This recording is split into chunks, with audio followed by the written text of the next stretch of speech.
City Council Graffiti Removal Bill, second reading. This bill is set down for committee stage next sitting day. Call on members. Order of the day number 1. Overseas Investment Restriction on Foreign Ownership of Land Amendment Bill, interrupted debate on first reading. When we were last debating this bill, Stephen Browning was speaking and has 5 minutes remaining. Stephen Browning. Thank you, Mr. Speaker. At the cut-off point, I was pointing out that governments around the world are buying up land to protect their national interests. We too should be protecting our national interests.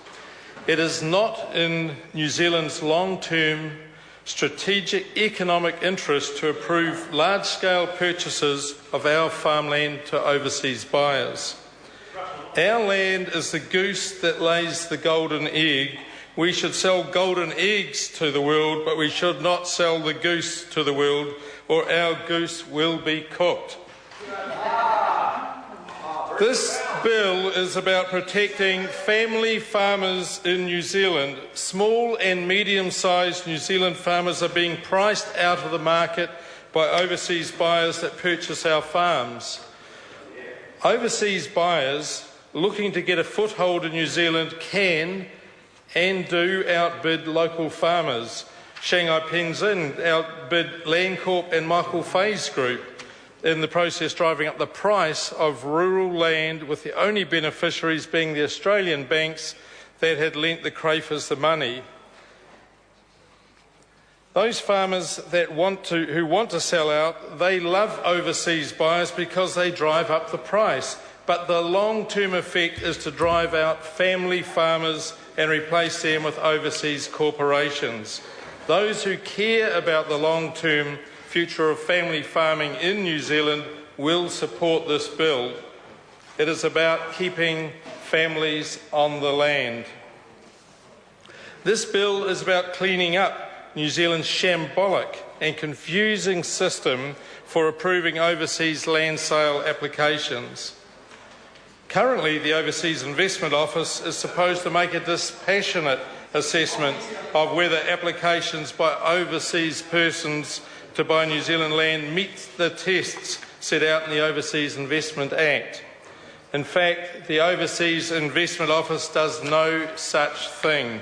The OIO is a rubber stamp for approving the applications because that is what successive governments have expected of them. Nothing less. As the High Court recently found in the judicial review of the Overseas Investment Office's handling of the Crayford Farms application, the Overseas Investment Office isn't applying the law correctly.